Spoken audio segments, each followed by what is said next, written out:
Welcome to the Porsche Club Insider, your one stop for all things Porsche and PCA. Here's your host, Vu Nguyen, and the Insider crew.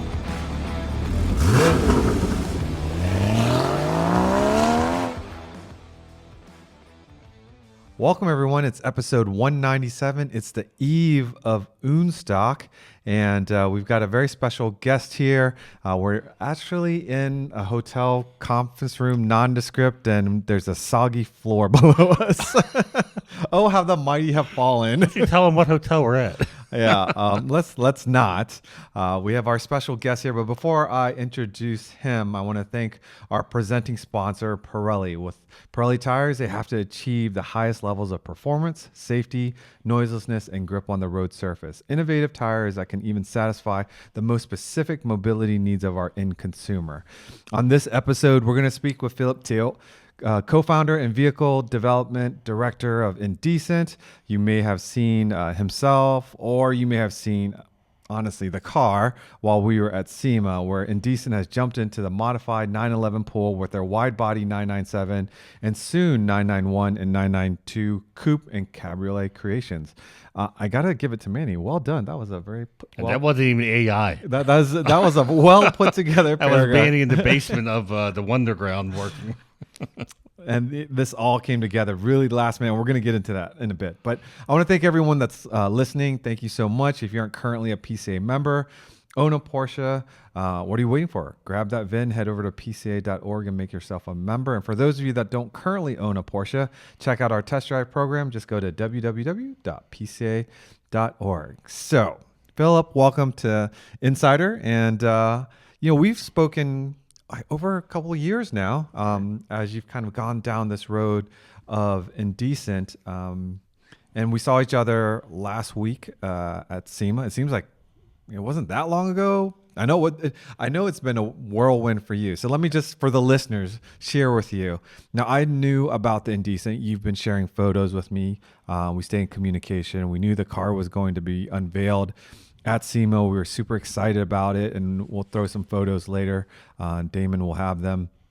But your car was featured on the Toyo Tread Pass. For those of you who have never been to SEMA, it's one of the links to between two halls, and Toyo really does kind of handpick, curate some really cool modified cars, all different makes and models, and your car was one of them. And of course, we covered it. I saw it. Right. My jaws dropped, and we'll talk about the specific build.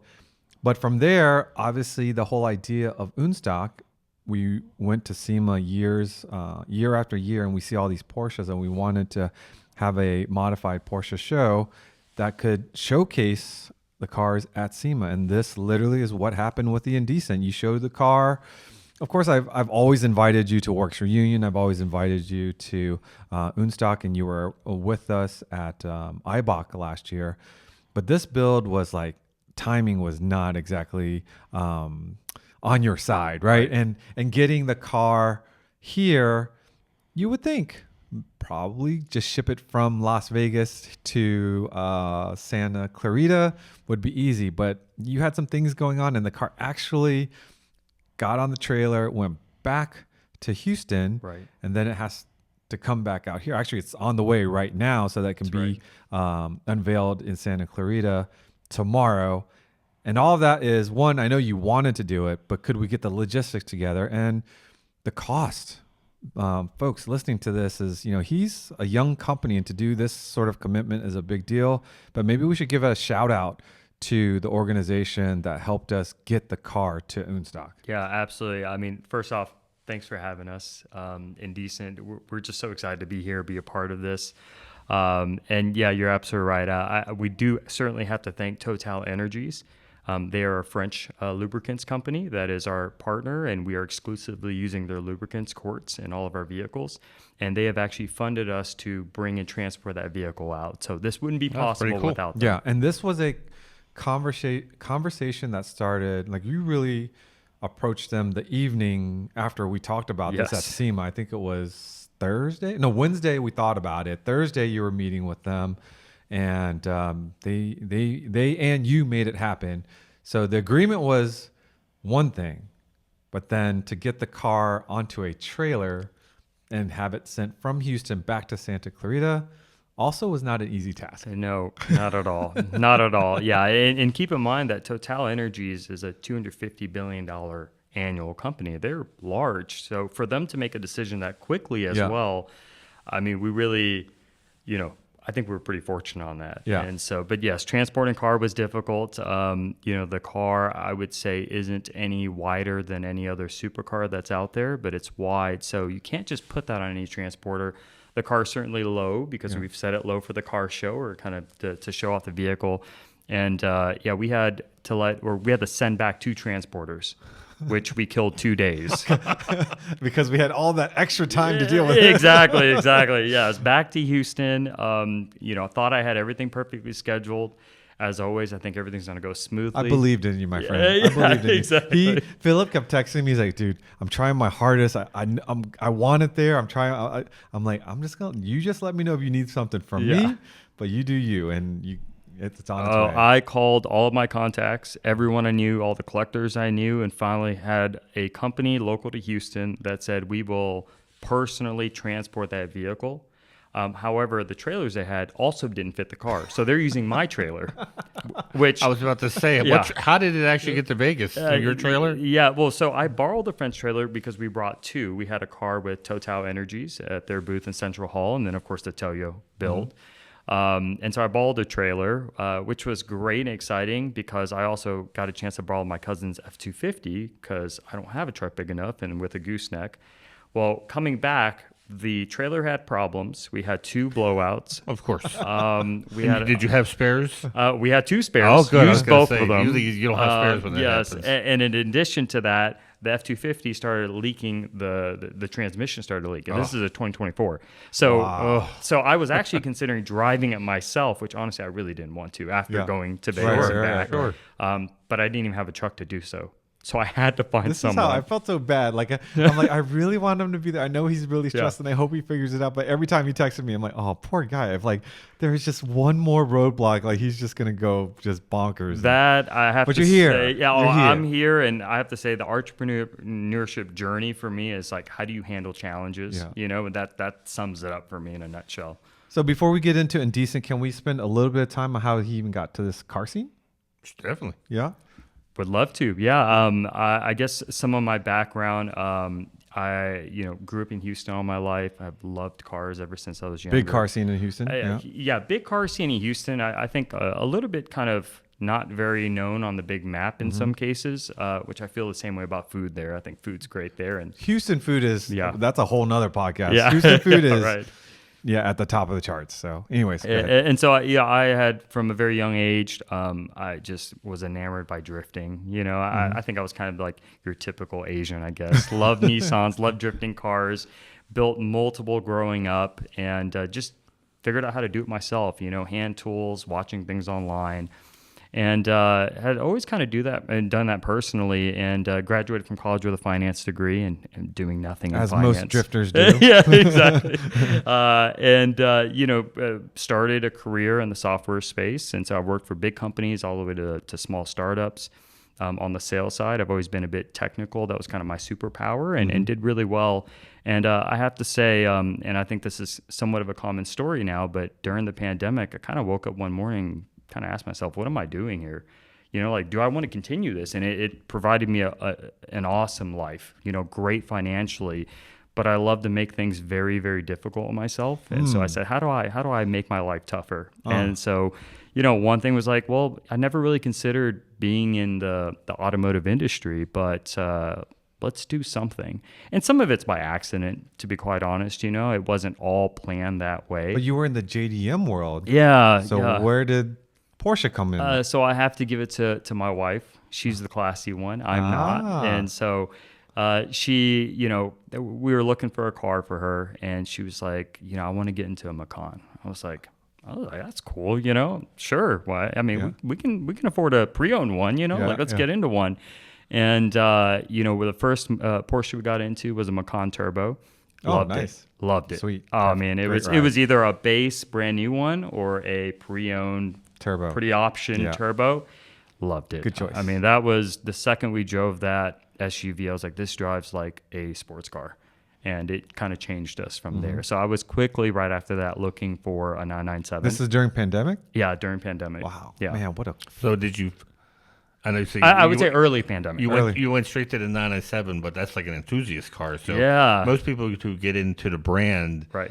looking something newer. Yeah. So were you an enthusiast prior, or did you become one when you got to Macan? Yeah, that's a good question, actually. Part of it was really just my budget and what I wanted to spend. Also, I just love the way the 997 looked compared to the air-cooled. I wish I would have known more about Porsche when the air-cooleds were a lot less expensive because, God, we've been looking all over for a 964 that's reasonable. Oh, Can't good get luck. one. So Good luck. exactly, yeah. So is everyone else. Yeah, right. And so, no, that was really just quick shopping around, poking around, looking at some of the prices. And at that time, I mean, I bought a 6-speed manual, which ended up being our first SEMA build for Toyo tires in 2022. I bought it 6-speed manual, base 997.1 for $26,000. Wow. Clear title. Wow. T37s on it, which is a JDM yeah, thing. yeah, So it yeah, caught my yeah, eye. yeah. Oh, I loved it. I mean, I loved everything about it. So how did you go from buying a Macan, getting a 997, and then landing at SEMA? Yeah, how did that that's happen? also in itself kind of this whole journey. So was it like, I'm going to get into getting in and building cars, and like what was the goal initially? You know, honestly, there wasn't really a goal. I got that 997. I started to enjoy it, and I started to like understand what everybody was talking about, you know? And I can't say that a ton of my friends, because again, I didn't grow up in a wealthy neighborhood, so it's not like a bunch of my friends or family had 911s or Porsches. But I quickly started to get familiar, and then of course the kind of tuner side of me was like, what do we do next, right? So I put some JDM Brid seats inside of it, which is a very cool thing for JDM lovers. And then I started to say, well, what else can I do to the body? Now, the body, even though it was a base, it did have a GT3 front bumper and rear bumper on it with the GT3 wing. But I was like, there's probably more that we can do here. And so that was kind of the search and the hunt. So, of course, you know, we Sebastian and I of Indecent, we're inspired by Nakai-san of RWB, and I know that can be a bit controversial, but for all JDM lovers, you got to respect and love Nakai. And so that's what I figured. You know what? This could be a good opportunity to kind of turn up the notch a little bit. So were you looking for finding an existing kit that you could bolt onto your own car, or were you like, hey, I can make a kit? Like when did you? Yeah, there's a big difference. Like many of us just buy stuff and bolt onto our cars. Making a kit it was not even in the picture. It was not even a part of this whole thing. I actually reached out to RWB, and for me, Sebastian has another reason why he started the company. I had another reason why, and again, we came together to do it. Because Nakai-san has a 997 kit. Yeah, actually, at that time, he was just about to release it. And there weren't photos just yet, but there was a lot of kind of like background conversations that was happening, who's developing it. And so I was excited. I was like, you know, I can't get a 993 or a 964, but I have a 997. I'm a little mad that he just skipped over 996. Right? Yeah, he just went straight to the 997 body kit. What about us 996 owners? Yeah, no, it's true. But that's Anyways. also, as you know, Milesworks and why I support Milesworks. Yeah. You know, they make body kits for the 996, 986. And so you see Nakai-san in this 997. Yeah. So the ideas start. Well, actually, I didn't even see it. It was just a conversation. So I reached out to RWB and I was like, I wanted to be a part of this list. How do I get on? And, you know, the thing I love, and sometimes it's a challenge with RWB, is like they are probably one of the biggest brands for modifying in this case. Right. But they are like the least bit of a business. Like it's not a business structure, you know, and it was kind of a thing where it's like, hey, send us a huge sum of money for this kit, and then we'll call you when we're ready. And that just didn't sit right with me. And in addition to that, there was something very specific I was looking for. What's iconic about RWB is the big wing that they put, the 993 GT2 Evo style wing, right? And I was asking for that. I was like, is there any way you guys could ask Nakai-san to like make that for the 997? And by the way, they still have not made that. So if you look at my car in 2022, which was that personal, you know, my 997 I bought for $26,000, the very first Indecent build, serial number 002, that is the first Indecent to have that big wing. It's because that's really what I wanted. Okay. So that then spawned this kind of accidental thing. I was on Facebook. There's a big group called Modified Porsches, which I am now the owner of. So it's kind of funny. Really? Yeah, it's kind of funny. It's about like 160,000 followers there. Sebastian Phillip, who lives in Poland, posted a very like crude render of this wide body design for the 997. And that was literally probably a week after my conversation with RWB. And so, it was very kind of simple. I reached out and said, hey, are you going to make this? Are you going to sell it? Because I'm interested. It looks really cool. It's a smooth fender conversion. I actually like that a lot more. And we just started a conversation from there. So that was kind of the beginning of this thing. That was before we had a name, and it was just Sebastian's idea in his mind. He had a 997, and the conversation started from there. You knew at this point you were going to make a business out of this, or No. hoping to? No, so No. You're still not hunting at for all. your personal Yeah, car. exactly. Yes, you're an yes. enthusiast. Just, Correct. Hey, I'm going to modify my car. That's right.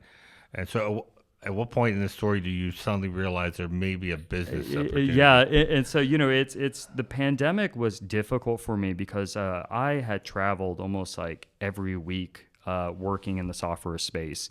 And to go from that to literally stop traveling, being at home the whole time, my body was used to being in different time zones, Now, if you ask my wife, that was like the best thing for her because she was like so excited for me to stay home the whole time. But I basically, we're having this conversation. He was telling me about the process and who he's going to use to manufacture. And there's, for those that don't know, Poland's very well known for making fiberglass boats. And so they have a lot of companies there that can produce these parts and actually do it at a very high level. And so Sebastian's telling me all this. And just honestly, one morning I woke up and was like, light bulb came off. I was like, wait a second. If I'm very early in having this conversation with you and you're in Poland, who's selling the kits in the U.S.? Because maybe there's an opportunity here. And so that's how it started. Now, that was a starting point, but there was so much more that happened to get us to where we're at today, being a company that has decided to actually build cars and build custom commissions. So that was in essence how the beginning of it started. So I'm really curious about this because you go into a business and you say if you're starting a pizza parlor, you say, well, what's going to make my pizza parlor different, and is there room for my pizza parlor in this city where there's a bunch of pizza parlors? So Porsche obviously is a very popular brand. Right. Everyone wants to be part of it.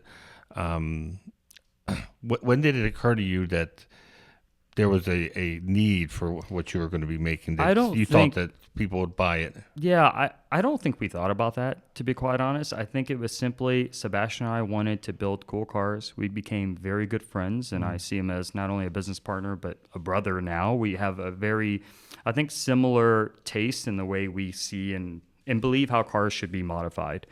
We both equally love modified cars over stock cars. We appreciate stock cars, but we love modified cars. We didn't think about that at all. Honestly, it was just how do we build cool cars? And the funny story is at the beginning, just like all companies that are designing a body design, you're going to turn into a body kit company. You sell body kits. There's Liberty Walk out there. There's all these big brands that sell body kits. Adro, which is doing it really, really well.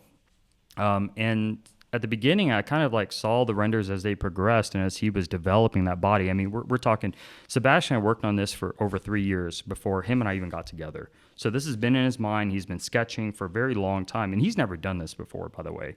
So he owns a detailing company out in Poland. It's very successful, but he's never created a body design. He's not a designer himself, And so as we progressed, it hit me one day, probably about a month and a half or 2 months into him talking every single week, every other day about this.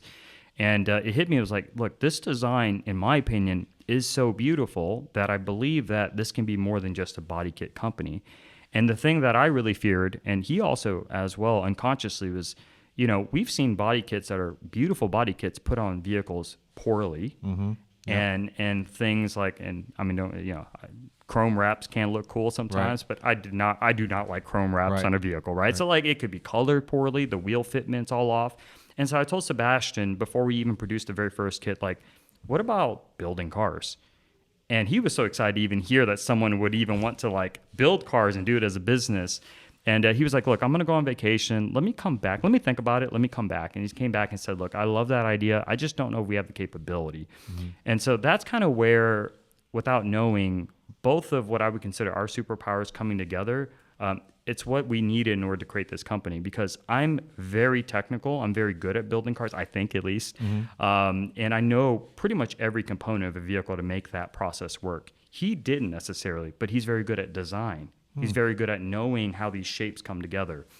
And so throughout that process, he was working with the factory that we work with exclusively in Poland, shaping it in person because, of course, we don't have we're self-funded, right? We don't have investment. A design studio. Yeah, exactly. We don't have a design studio. We can't do clay modeling, right? It's literally shaping the body and then saying that doesn't really look right. Yeah. And that was kind of one of our first lessons, that what you do digitally does not always translate to the eye in person. So we have to do both those things. Wow. And so the funny story is, Sebastian said, let's just sell body kits. It'll be easier. So I was like, okay, man, I'm cool with that, Oh, so that was his first reaction. Yeah, that was his first reaction. It's kind of daunting to go become a car builder. Yeah. I mean, and again, that's, of course, we know Singer, we know Guntherwerks. Well, that's what I was going to ask companies. you. So while all this is happening on your personal journey, once you get into the Porsche world, you can't help it but see what's going on with Singer, Guntherwerks, and other big builders. And did that motivate you? Absolutely. Because they're in a different space, right? Absolutely. They're in a completely different space. But what they are doing, to me, I think would inspire someone like you that says, I could have my little space, but certainly it can happen. Yeah, no, without a doubt, we look up to them. You know, they have paved the way for, I think, people like us to even possibly dream this as a thing. Yeah. But also at the same time, there's a lot of lessons that I think we've learned in watching the decisions that they make. And in some cases, consciously and unconsciously, like just deciding on working on the water-cooled generation. For one, that's a very conscious decision beyond just the 997 because, the price point of those vehicles are not the same as the air-cooleds, right? And so, Sebastian and I, I'm 38, he's 38. We kind of want to build cars for people like in our age, and maybe before, like people that aspire to be Singer owners in the future, right? But they're starting that car collection now. Maybe this is their first car commission ever. And so we want to keep the price point, what I would say, not cheap, as I've said to you before, but somewhat reasonable. Within reason. Yeah, exactly. Within reach. Right, exactly. Yep. Yeah. And so what was funny about that story is we said, okay, let's sell kits. We finally produced the very first one. We posted a picture on Facebook and a few other places and said, hey, here's the kit. Here's how much we'd sell it for. For a month and a half, almost 2 months, not a single person bought a kit. Not a single person put a pre-order in at all. And then something flipped with Sebastian. He said, you know what? Nobody's buying a kit. Let's just build cars. Because they needed to see it. Yeah, exactly. Exactly. And again, we're nobody, right? I mean, nobody knows who we are. You were hopeful. Yeah. That someone absolutely. I mean, the name is kind of strange a little bit, Indecent, and it was a way to obviously make fun of ourselves a little bit in the cars that we build. But from that point on, we just said, let's stick to this. Let's move forward. And Sebastian built serial number 001, of course, and that was debuted at Ultrace in Poland in Wrocław. So and that car was 997.1 car? 997.1. We were partnered with Anazatec and Rotiform at that time. Anazatec is paint protection film, right? Colored vinyl. Oh, colored vinyl. Yeah, and they're probably in PPF now. I feel like everybody is. But so, it was a dandelion yellow 997 with a ducktail on it, a very sleek design, European car. So, of course, it was slammed to the ground. Modern looking Fuchs, beautiful car. I mean, it was, again, to see a smooth fender conversion on a 997 being truly wide, which is not something that anyone's really seen before. Let me ask you this question, and I'm going to let you think about the answer while I thank our corporate sponsor. So we mentioned Nakai-san and RWB, and it's very polarizing.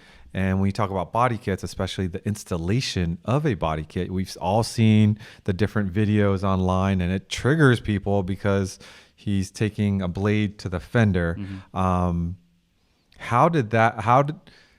are you going to sell a body kit, and kind of do you go with that JDM kind of, I don't care and I'm going to cut and I'm put it on, to what you have? What you presented at SEMA is really refined. So think about the answer while I thank Auto Atlanta, our corporate sponsor here.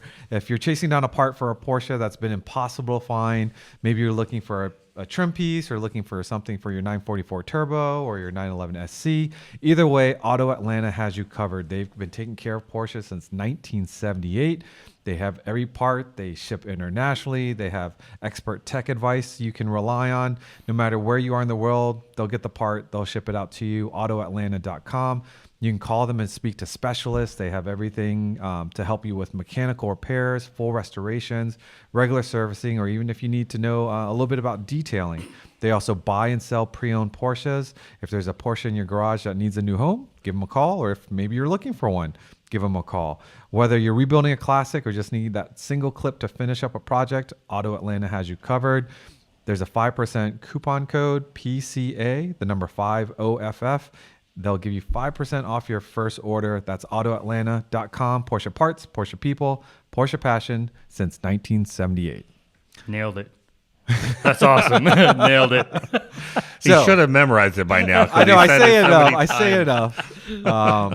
But back to the question of where did you want Indecent to align? Like which sort of group? I really like that question a lot. So I'll start by saying if anybody were to ask me what's the elevator pitch of Indecent, like a 5-second pitch, it really would be if RWB is here on a spectrum, if Guntherwerks is here, we're dead smack in the middle. Oh, we love the individuality that RWB has kind of really encompasses this kind of individual taste and style. But at the same time, we care about the technical aspects, right? I'm a bit of a geek when it comes to things like suspension work and engine work and even interior bits. And so I think we're kind of in between those two companies. The answer to your question about like cutting a fender and everything and like who do we want to be, I also love to tell people, I think we're like the prep school version of Nakai-san a little bit. Yeah. We probably take a little bit more care. Yeah. Not necessarily that he doesn't, because as I've cut more cars, because we're a small company, I'm doing everything, right? I'm cutting the cars, I'm sweeping the floors, I'm talking to customers, we're talking to big partners, right? As I've cut a lot of those cars, I can quickly through those videos, even the ones that are actually like poking fun at him, see the level of precision that he actually has. Yeah. And it's certainly something else. So I have a huge amount of respect. But yeah, it's for one, cutting it and doing it kind of more mathematically is something that's important to us.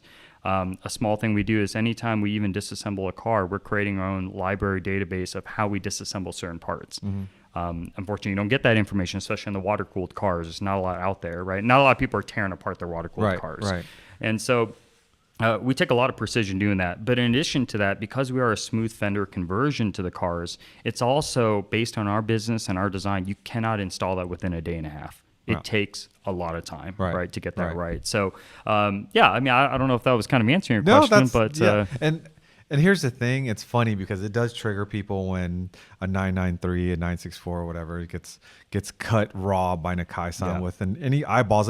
But if you really look at how kind of amazing that he's doing this freehand and he's following a line, that's he doesn't do any suspension. He just right? But the thing is, what he's doing is what body people do all the time on cars. It's just that because these cars are painted and he comes and puts a kit on and people are filming that particular process, it looks so gruesome. It looks so like, body people are body shops taking it back to the way it was original. Yeah. He's not doing that. Right, but I'm saying the act of cutting, the act of cutting it is, it's just so raw. And but once again, he's hand cutting it to his vision. A yeah. body shop guy is taking it back. Yeah. Or making a replica of something that Porsche already did. Yeah. So when you first came out with the car and you showed it, obviously people didn't know what Indecent was. What did they think your car was when they first saw it? Yeah, actually, a lot of people didn't really have an idea. So this is in Poland, and Sebastian Polit, the founder of the company, he is a little bit known in that space. He had, again, everybody in Europe, especially Eastern Europe, when they get a vehicle, they're slamming it to the ground, right? Yeah. Like that thing is like an inch off the ground. So he had a Gen 2 Dodge Viper, which is quite rare already in Europe alone, and he slammed it. So he was kind of known for that, and he actually grew up in the group of guys that actually all ultimately gathered together, which then now has turned into Ultrace, which is a huge event in Europe. That event, probably for the past 6-7 years, there's 1,000 modified cars in that event. Wow. Like, it is insane. And it's just, in my opinion, the European culture when it comes to modifying cars is they're so free about it. What I mean by that is in the U.S., somebody has to see a wheel on a particular model and vehicle 10 times before they decide to buy that wheel. In Europe, they're putting Nissan wheels on a Porsche. Like, it's just a weird, they just don't care. So they get such unique style. But when people first saw that car, they were blown away by it. I mean, it was equally loved from men and women, which was cool for us. Just to see that smoothness, the wide width on it, and the car that low. And again, they're used to seeing more air-cooled cars than these water-cooled cars. And so that was a shock for a lot of people in the beginning. So I would say not many people are really copying RWB versus cars that are copying Singer. Right. Yeah. I mean, think about us, or how many cars we see that your first thought is that a Singer? That a Singer? Yeah. But it looks a little bit different. Yeah. And you start, walking around trying to figure out what kind of car it is. I never thought about it that way. But yeah, the cars that are copied are typally like a Singer. But RWB, is so distinct. Like, I feel like you can't even approach that. Because Guntherwerks is distinct because they have a very unique style in their bodywork. Yeah. But when I saw pictures of your car, the smoothness of the body, where RWB kind of replicating the GT2s of the 993 generation steroids. with exactly. That's right. But yours was, I knew it wasn't RWB right away because I said this is way too, like you said, refined. There was no rough edges. Right. Whoever did this, it was one piece. And also, what I like about what you've chosen to do as a car builder is it's not just the appearance of the car. Now, a lot of RWBs is up to the owner. Like, they bought the body kit. So really, the only responsibility Nakai-san has is to get that body kit on that car looking good. But what the owner has done with the suspension, the motor, the interior, Nakai-san has really nothing to do with that. Yeah, it's actually up to the kind of local representatives of RWB. Some of them are car builders, some of them aren't, right? So it like depends. stock underneath with wheel spacers, and just like absolutely with a huge, low offset. And this certainly, I wouldn't say destroys the vehicle. For some, it does, but it certainly changes the way it handles. There's no question about it. And actually, as we've learned going through this business, like having aftermarket and factory parts work cohesively together in this ecosystem it's a challenging thing to get right, and I can't say we've perfected it, but we are in that journey to figure it out, and we will figure it out, but that's why you're getting a customer who doesn't want a body kit. He wants a deliver. He wants someone who's already knows what they're doing and setting the car up. A friend of mine bought a Singer, and I just asked him, I said, hey, would you ever put an aftermarket suspension on this car? And he said, no way. He goes, you know how much money I paid for a car that was already set up? And I said, no. I said, I knew that would be the answer. But sometimes when people buy new Porsches, they right away go, I'm going to throw coils over. Yeah. And I thought, you know how much research went into this car before they put it on there? Absolutely. And the same thing goes with the car you're building or whatnot. So people are right. They're paying for that. They're paying for what you've done. They're paying for your vision, which is, in a way is almost what Dr. Porsche did, right? He said, I couldn't find a car that I wanted, I dreamt of, so I built my own. So you're hoping that other people buy into your vision of what you think a 997 should be if it's modified. Yeah, absolutely. 997, we did release the 991 about 8 months ago. So the Toyo build was the very first 991 for Indecent here in the U.S. We built about 3 or 4 in Europe. And no, you're absolutely right, Manny. I mean, the thing is, like with these vehicles, especially with the customer base, that we've started to kind of understand who our target market is. And I think like Singer and Guntherwerks, they know their target market really, really well. Ours is different, right? Like we don't compete in the same segment, right? Somebody coming to us is not expecting to spend $1 million plus. Right. And so a lot of those customers, though, are, as I mentioned earlier, in the very beginning of their kind of car collection journey. So they actually don't know that this is what they want. But we guide them through that, right? So part of what they're paying for is obviously the wide body design, the way the cars look. But the other thing that they don't realize they're paying for is, number one, the consulting beside this, actually helping them understand what they should option their vehicles with. Now, unlike Singer Guntherwerks, where there's a pretty, I wouldn't say a standard path, but there kind of is, right? Like, I mean, the interiors. Well, they have to because they're building so many cars now. Exactly. And so, but with us, it's like we can change it up quite a bit. We want to have a large horizontal range and also a vertical range, which is why instead of just focusing on one generation, we're releasing more. We have a 992 design, as you mentioned, Vu, that we've got nailed in the render, and now we're starting to work on that. Now, admittedly, the 992 is so technically advanced that there's probably going to be more developmental work on that vehicle. But we also want to have a horizontal range, and like there's different suspension packages. that you can sign up for. And those things should be recommended based on what you plan to do with the car. What's the use case? Are you, weekend, cruising, just a car meet, and you've got other cars, like one of our customers has a GT4 and a Spider. So he's like, look, I don't need a crazy fast car. I just want something to cruise on the weekend. Versus someone else like the Toyo build that we have with the Nike inspired build. That customer's like, hey, I actually want to do some more spirited runs. So, we've got a full deck billet suspension on that, for example. Now, when you decided, or when the body kit was presented to you, we know a lot, especially the more expensive builds, very exotic materials. Cool, it's light, maybe stronger, but that's also a big price point too. Absolutely. With your car, where does that lay in the spectrum of cost and type of material? Yeah, it's all a balance for us, and it has to be, right? Like we don't have a blank checkbook to just do whatever we want. And through this journey, I've learned, look, I get why a Singer costs as much as it does, because they're spending millions and tens of millions on development before they even touch the vehicle, right? But for us, it's actually a balance. So we have to balance out, like I'll give you a good example. Our body kit overall that we produce and manufacture, which again, right, we have to build the car, so we don't sell parts to anybody at all. That took about 1.5 to 2 years to even get that across to the market, right? Because everybody called us for a body kit. So that was kind of the first hurdle. Now we're past that hurdle. But the body kit itself, it's actually part fiberglass and part carbon fiber. And that's not for the cool factor. It's actually based on necessity, on stability on the part, based on the size itself. So our rear quarter panels moving forward are actually, in fact, carbon fiber. Oh, okay. Yeah, while other things are fiberglass, because it's okay for them to be. Now, when you there's designing the wide body, there's aesthetics, your eyes and whatever that you would like, but where does the engineering and aerodynamics and handling, how do you... I don't think you have a wind tunnel. So like, how do you test and design to make sure that, okay, it looks cool, but how does it perform? Yeah, the honest answer is some things we focus on that, and other things we just can't right now, at least, right? I think the 992 is a good example where we are actually going to start doing CFD testing on that, whereas the 997, 991, we did not do that. And so some things are really more by eye, and that was kind of something I learned from Singer. Like Rob Dickinson has mentioned recently on a video that, it's not all technical for them. Like he wants the wheel and the tire profile to look a certain way.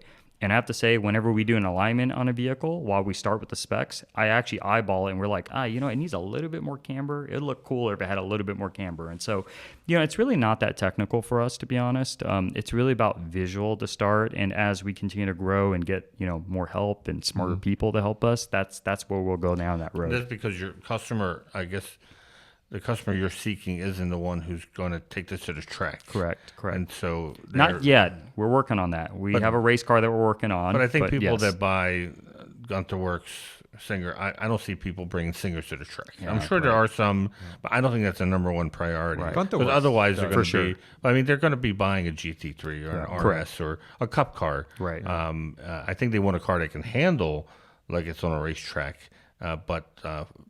Yeah, I think it's not uncommon for people to give up some comfort to have that right stance and that look. And anybody says that's not true, I think they're lying. Yeah, no, because as someone who just lowered my 964, I feel the bumps and everything, but I'm willing to take it because I like the look of it. And cool. So to me, it's part of the sportiness.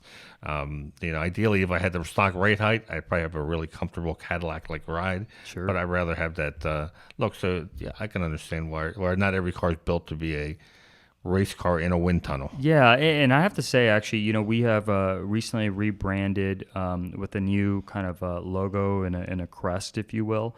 And a part of that branding is what we've labeled as like haute couture, meaning that we're like a fashion house. We're actually we want to move beyond just a car building company, because that's the other part of it, right? You come to us and you don't realize we're actually going to consult and help guide you to what we should build the car with and what parts and how to tune it.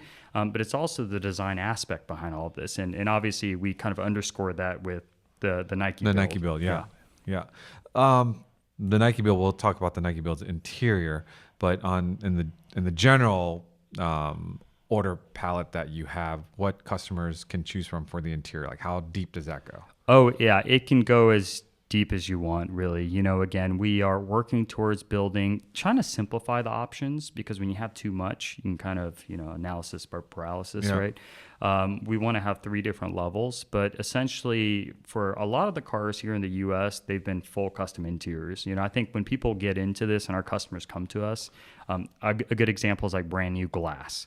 Everybody comes to us and says, nah, I don't need glass. The moment they see the paint job, they're like, we need new glass, we need new seals and everything. And that happens with the interior as well. And so some cars are actually complete stock.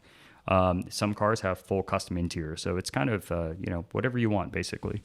I think when you said originally, commission a build. Not many people can say they've commissioned a build. Correct. People can say I took it to my shop and had them put a suspension on, or a front fender, or a spoiler or whatnot. But the commission a build to me means I'm going to sit down with somebody, and top to bottom, we're going to make this car one of one, right? Because no one's. I doubt anybody walks up and says, I want the same car I saw at SEMA. I want that for me. It may be close to it, but they're probably going to make it to their own spec so they can say one of one. That's right. We always talk about how Porsche people and everybody wants to know how rare their car is. Right. And I'll say that it's actually fun too in the journey, because there's 2 things that happen well before we even turn a nut or a bolt on that vehicle. One is we do a lot of design rendering work. And so our renders, we're very proud of. They're very lifelike. They're super accurate. And I'll share one of the Nike build before, probably 6 months before the car was built.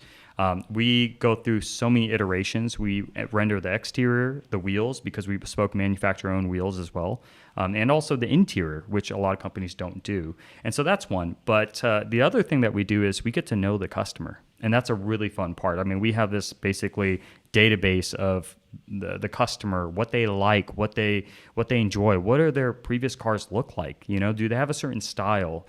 And, from that kind of spawned this whole idea of how do we merge 2 hobbies into one, right? The love for cars. And in this case, with the customer that we built number 14, which was the Nike car, he's a sneaker collector. He loves rare sneakers. I didn't realize that car was number 14. Yeah, it's number 14. Wow. Okay. Yeah, and actually we have, we're building 20 in Europe right now, so there's others in process. And we have probably 15 on the waiting list right now. So congratulations. Thank you. Wow. I can't believe I'm saying that out loud. And to think this has been since COVID? Yeah. You've been busy. We've been officially in business for 3.5 years. That's incredible, man. Thank you. So wow. It really, I'll tell you the funny thing is, I feel like I haven't done anything. Well, we have a lot of Manny and I have just been speaking into a microphone. We haven't done much, Manny. We haven't accomplished anything. Well, we went video. We were originally just audio. So. Yeah, that's right. No, it's funny. If I would have told my younger self when I first started this would take 3.5 years, I would have said, no, it's way too long. That's incredible. And then now I blink an eye, it's 3.5 years later. So Manny has a list of questions here, but I think it's going to fold into, let's talk about the Nike build. Sure. That's the car that we saw at SEMA. We did an Instagram post that's gone very well. Let's talk about the I think it's olive metallic. Dark olive metallic. How it started. It's a little bit tweaked. The car is it has a presence. Definitely the stance, you can't miss that. The wide body. But it's very refined. It's not like some of the stuff you see at SEMA, and not to say anything negative about other builders, but some of the others are so outlandish and so over the top. It does get your attention, but doesn't look refined. And your car just seems sort of like royalty amongst all that. And there's a reason why they put you in the middle of the tread pass, because it looked, the fit, the finish.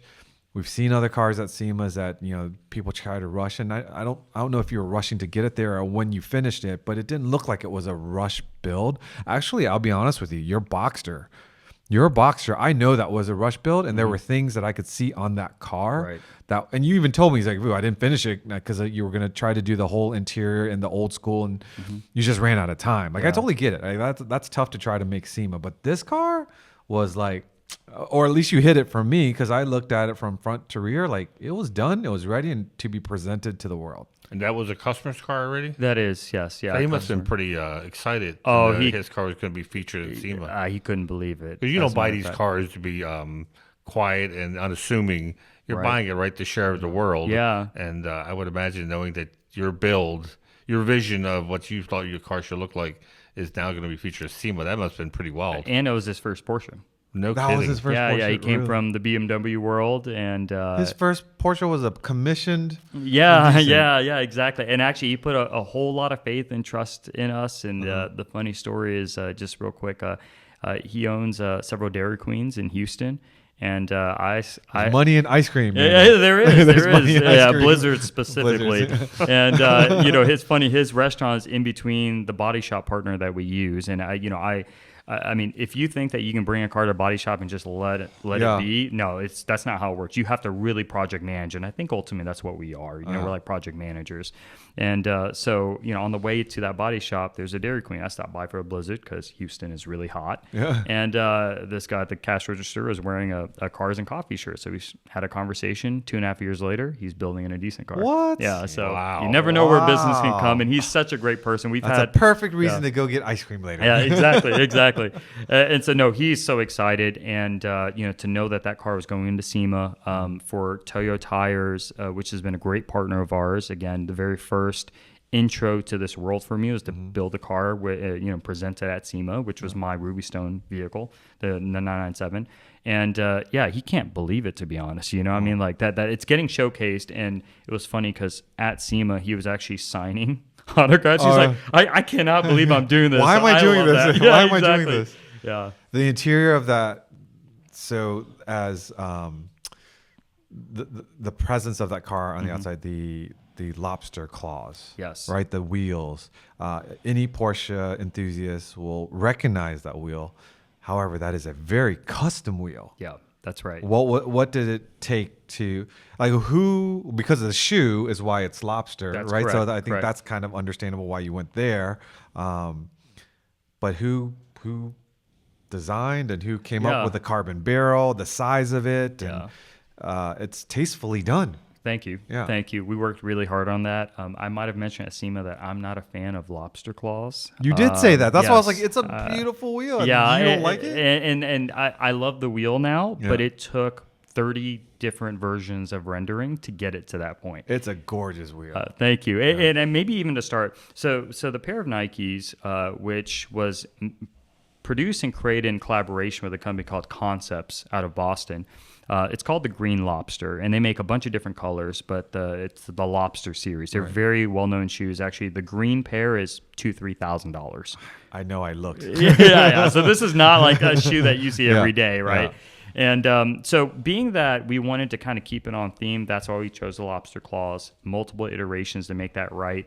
But we do all the design work. So we start off kind of similar to how we design the car.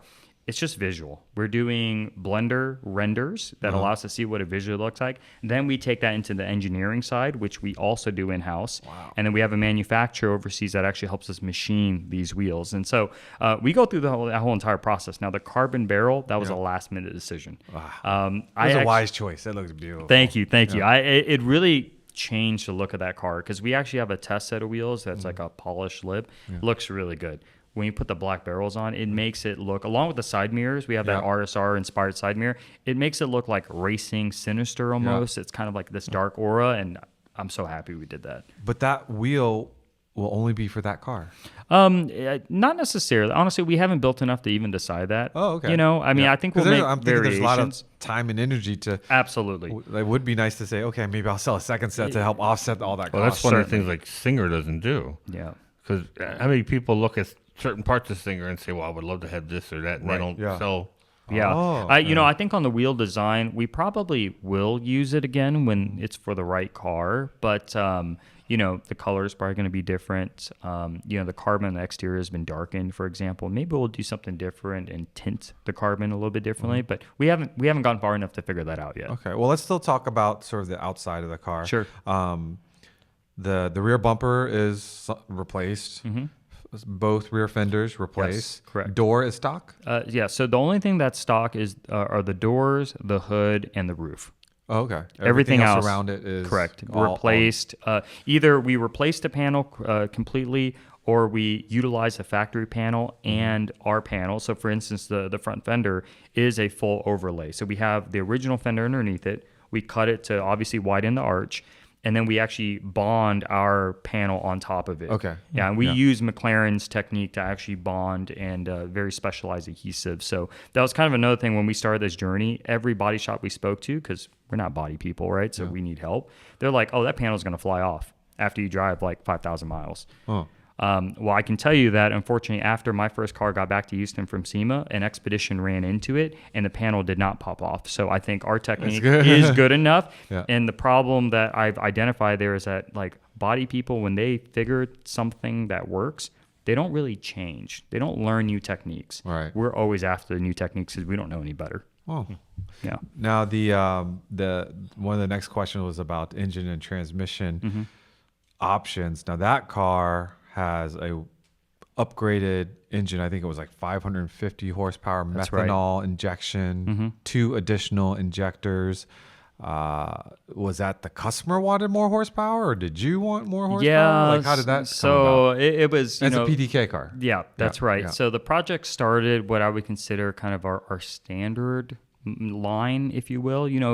550 horsepower standard? No. Oh, okay. I was about to say. So I would say, like, as time progressed and the SEMA thing came up and he was getting, excited, right? I was like, hey, I think we need to turn this car up, like in all ways, in every category. And, so we had, I would say, a good healthy budget, and then it went like way over because, of course, he was like, when you go to SEMA. Scope creep. We've heard of that. Scope creep. Absolutely. And so, it was something that we were originally actually going to bore that motor out to a 4.2 liter. That was the plan. It's a base Carrera, 991.1. But unfortunately, our partner there had some challenges. They couldn't get the cylinder sleeves in time. And so we had to basically figure out a different plan. And that was actually to put this RR Racing supercharger on there, which then added the 2 additional injectors, the meth injection on it, and just cranked the power up on that car. Now, will that motor be like a future offer as well, or you can? Absolutely. Okay. Yeah, 100%. Yeah. Do you do the motor work in-house, or you have no, we have a outfit? partner today that actually does the assembly and build of the motor. Slacker Racing is our partner there. We have also partnered with Jake Rabia as well, so depending on the engine option, and which is really cool because they both actually came to us, which was really exciting for us. I do have experience building engines, not M96 M97s or the 991 motors, but for now we load it to them, so the customer can choose which engine they want. Absolutely. Based on what they want, right? The other great thing about Slacker, for example, and FSI, they have their own engine dyno, so they can break it in, right? That's a big problem, especially when you spend this much money to rebuild an engine. Yeah, because that's a whole other ball of wax. I mean, you look at Singer and Guntherwerks, and they went the route of getting other people to do what they know how to do well, right? And not have to worry, because entering that part of engineering, like I said, that will be a never-ending journey of trying to find power where somebody already, like a Jake Raby, already knows. Correct. How to do that. Well, look, we don't have an unlimited checkbook, as I mentioned earlier, so we have to get innovative and smart and creative, right? Find the right partners. Exactly. We have to utilize partners for what they're good at and use that. And in some cases, like wheels is a good example. We had partners before. It takes way too long to get some custom wheels nowadays, and so out of necessity, we have to make it ourselves, and we do, right? So it's a progression thing, but they're really smart people that have been doing a very specific thing for a very long time, and there's no sense in us kind of recreating the wheel. So let's talk about the interior, because from the outside, the Nike build car, the interior also jumps out at you, but tastefully so, and it's because of the color, the shoelaces color, the seat belts matching, and the greens and the neon yellows, custom carbon seats. Yes, that's right. But also, I think you built. We were talking about how this will primarily live as a street car. They wanted custom carbon buckets, but you actually made them a little bit bigger, a little bit more comfortable of a carbon bucket, which is kind of cool. Yeah. I've been in carbon buckets. I mean, the Boxster build last year utilized carbon buckets that are so tight I can barely fit in them. My other business partner, a skinny guy. It's really tough. And so, for one, we wanted to make a seat that was more bespoke to our use case of having it wider in the base. And I can't say that we're figured it out there, but I'm really excited about that seat because that is a fully enclosed carbon seat. I fit in it, everyone. I fit in it. I sat in it. I fit in it. Yeah, it was the interior was. I mean, that was a whole nother thing because What you'll notice about some of the Indecent builds is that the outside, the exterior is exciting and it catches your attention. But when you start to get closer and closer, you see a lot Easter more. eggs. Exactly. The Easter eggs. Yes, Easter eggs. Especially when you look up in this car. Yeah. You look up in this car and you see the theme of the shoe carry, the pattern, the lining pattern is on the roof. Yeah, that's right. Yeah. So inside the shoe, and I love what Concepts and Dion did with this shoe. He's the owner of Concepts. I mean, they just collaborate with all the biggest companies, New Balance, Adidas, everybody. They took the theme where the inside of the shoe is almost like a picnic basket pattern, right? And it's white background with like lime green and different shades of green. So we wanted to do that as well. So if you look at the sunroof, it's actually hand painted, in this kind of cross hatch pattern. The interior is actually done by E3 Customs out of Florida. They are most well known for doing every big YouTuber out there, all the interiors. So they're very, very talented. Again, we did many renders to figure out how to distribute the colors correctly. And I would say that was our focus. How do we do this tastefully and not, make it tacky? Because I think it's very easy to make it tacky. Yeah. And so we figured all that out through renders, and then they had the challenge of making it happen, and that was tough because if you look at the seat, there's so many different colors of green. Obviously, that was inspired by the 964 RS, that kind of multicolored look. But those colors, you can't buy those greens, and so they had to custom dye those levels to even get that. Yeah, that's right. Wow. Yeah. Huh. You call it a Nike build. Did Nike have anything to do with No. Okay. Nike inspired. I think I should say. Right. I think a lot of people reference it as the Nike build. Here's the thing: is when we put our clip up on Instagram, there's so many folks that are car and sneakerheads. Sure. Do you think this is gonna be your thing? Like, do you think other people will be like, "Well, I like this shoe. Could you build me a car like this shoe?" Yeah, I'm very hopeful. Would you be okay with that? Yeah, absolutely. Yeah, no, without a doubt. I mean, so this car is our very first what we call a special commission. Special commission meaning we just turn up the dial from within design from like 9 to 11, and turn it way up. And there's more than just shoes, though, right? Like the thing is, I'm not smart enough or a bit of a designer to be able to mix colors myself and know it works. But let's think about it. These companies have spent millions in development work to figure it out. Yeah. So I know what looks good.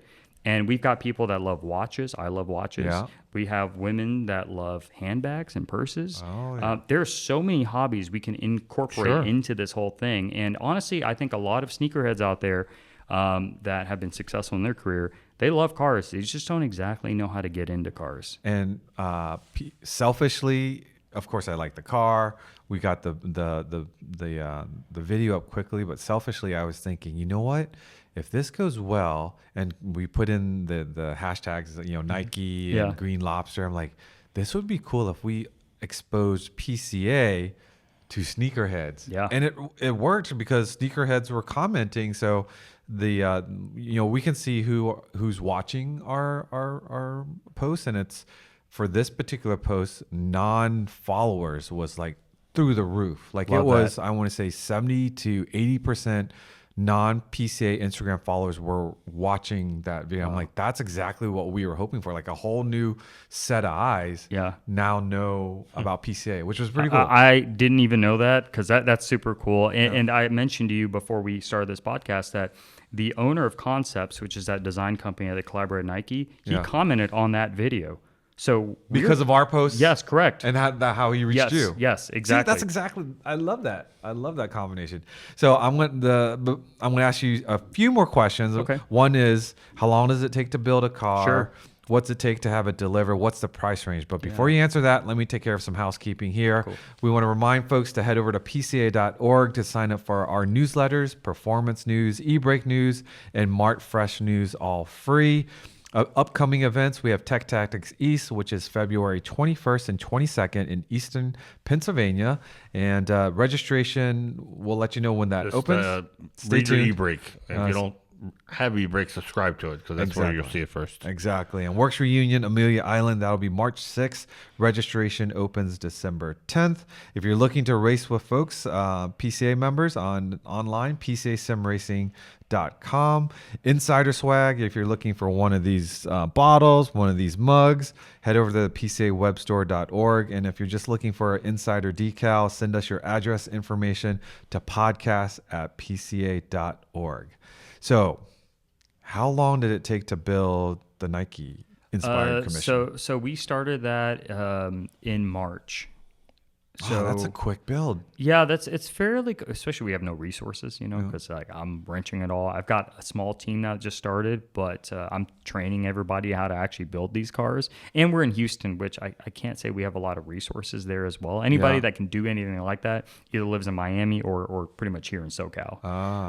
And so, yeah, I'm very proud of the timeline. I will say that with my corporate background, and I have a director of operations, Alex, who also has a corporate background, we're very, very focused on process. So we're doing small things like not only the training series of videos that I mentioned, how do we disassemble and reassemble a car, but for example, we've had issues where in the past with other SEMA builds, because this was our third SEMA build, we get a part in and we can't find it, So like it's just we're scrambling, and when you're working 36 straight hours on assembling a car, you're just losing it, right? And so like we have shelves where we have this whole system, and it tells us when a part gets checked in, what shelf it's on, where we can find it. That's how we can get a build to that, but we're not done yet. We want to get builds down to 4 months. Yeah, that's our goal, because as a company, we don't want to just blow up the price, which I think we can do now. But we don't want to do that. We actually want to get more efficient, cut down the waste, and as we can build faster cars and more cars, we steadily increase prices. The brand grows, right? And so to do that, we have to use software, technologies, processes, and we're just very focused. Like we want to take this company beyond just a car building shop. And the body kits are coming from Poland still. Poland. Correct. How much did the tariffs affect you? Yeah, so they have affected us quite a bit, actually. Luckily, on the Indecent side, more so than Milesworks, because Milesworks, we just sell the kit, and so the margin is very tight there. In Indecent, since we don't sell kits, we have a little bit more room there. So it has affected us, but we just turned the corner on actually having a long wait list. And so I'll know more. Ask me in about 3 months. So explain to me the difference between Milesworks and Indecent. Yeah. So to start, I founded a company called Tieu Industries, which is a distribution company for parts and services. So we help companies from overseas kind of enable them here in the U.S. to break into the U.S. market. Correct. Yeah. Exactly. And so Indecent was a start. And in some companies, I'm an owner in. So Indecent's one example. In other companies, I'm a distributor for. So Milesworks, we're a distributor for. But I joke with people, if there's any way to ruin a 911, it's come to my business, because we ruin it. Because we've got Indecent where we'll cut up cars, and then for Milesworks, you can actually buy a body kit. But it's a different kit. That's right. It's a different kit, different brand, different person that designed it all. And but those body kits are for the 996 Carrera and the Turbo and the 986. And so what's beautiful about it is that those body kits are like $5,000-$6,000 average, right? If you don't have the budget to afford Indecent, well, we have something else for you, right? Okay. So a lot of people that are coming from the JDM market, there's so many people we've run into that they're trying to figure out what's next. Yeah. Like what do I do next after Hondas or Nissans? And they can get into a 996, but they still want that JDM custom thing. Exactly. Okay. Yeah. Or a customer just wants to build it themselves. Yeah. Well, we've got Milesworks for you as well. Okay. Let's see. If someone was interested in a Indecent build, what are you telling them as far as how long it will take? Yeah, so the average, there is certainly a list now, which I'm very proud of, but at the same time, we're basically into 2028 now on our build list. Yeah. Part of that, honestly, though, is we can't build enough. We don't have enough space, square footage, tooling to do so. Yeah. So I've got a 2, 3, 5 year plan built out to where we get to the point where we're building 40, 50 cars, because that's the goal within 5 years. You got the problem of any young business, and that's managing growth. Yeah, exactly. Yeah. Again, it's one day we didn't have very many builds. We were building, a few cars here and there, and the next day it was like everybody was calling us. So when did the phone start ringing off the hook, so to speak? About 3 months ago. 3 months ago. Was there something that triggered it? A magazine article? I'm not sure. I mean, we've had a few magazine articles. I will say that we have focused on Instagram. We just broke 100,000 followers a few months ago. I think that was one. The algorithm just became happy with us. I think the second thing is that we've spent a lot of time, energy, and money on producing high production videos that we post on YouTube. And so what we learned is that the customers that really cared and were willing to pay this money because they wanted something very high detailed, they wanted to see the quality of the cars, right? Like there's a lot of cars that are built that look really great in pictures and you see it up but close. in person, yeah, yeah. exactly. You're Right. like, okay, Yeah, yeah. something's off, right? Yeah. And so we'll see them at SEMA. Yeah, exactly. Yeah. So our YouTube channel, while it's very young, there are very in-depth videos of what we're doing. At least the finished car. We haven't been able to film the process just yet, Right. but at least the finished car. And so how did the phone call rate change after this year's SEMA? Oh yeah, a lot. I mean, at SEMA we had 3 more builds that were on the list, and I have to say, look, I'm a bit almost like ashamed that we have such a long wait list, which is why I'm so focused on increasing our abilities and capabilities, because I don't want anyone to wait more than a year. I think a year is about the right time. Right. 6 months before their build, we actually start the rendering process. While you're saying that, I'm thinking, remember that UPS commercial where like the ticker thing where like the orders were coming in and they were like happy at the beginning because, oh, we got the first order, our second order, our 10th order, and it gets to like thousands. They're like, oh my God, what do we do now? Yeah, that is us right now. Honestly, it really is. And, we're still trying to figure out, honestly, how to build cars and maintain a high quality level, right? And, we've got a bunch of dealers overseas. They're really officially builders is what they're called. Sebastian builds the cars in Europe and Poland.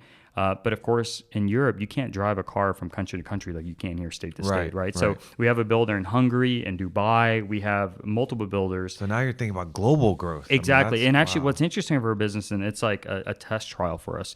In Europe, we have a official builder network, and they can build one builder in each country. In the U.S., we build all the cars in Texas.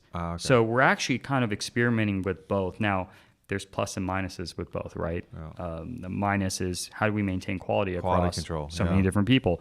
Here, the challenge is, well, how do we build enough cars? We don't have the space, right? And so it's been kind of interesting and fun. Well, we could probably go for another hour easily. You're going to have to share more stories tomorrow when we're together at unStock. Congratulations. Thank you, Phillip. It's been cool to be a part of your journey and observe it. Yeah, it's going to be interesting to see what you're like in 3 years. Yeah. Me too. And it's going to be interesting to see how everyone, because I believe the Nike inspired build outside of SEMA, sort of the public hasn't seen it, right? Yeah, that's right. So they'll see it for the first time at correct. unStock tomorrow, and I'm super excited at that. So again, be sure to head over to pca.org if you're not a member. Thank you all for listening. Be sure to like, comment, and subscribe. Consider sharing our show with other fellow Porsche enthusiasts. Until next time, stay safe, and we'll catch you down the road.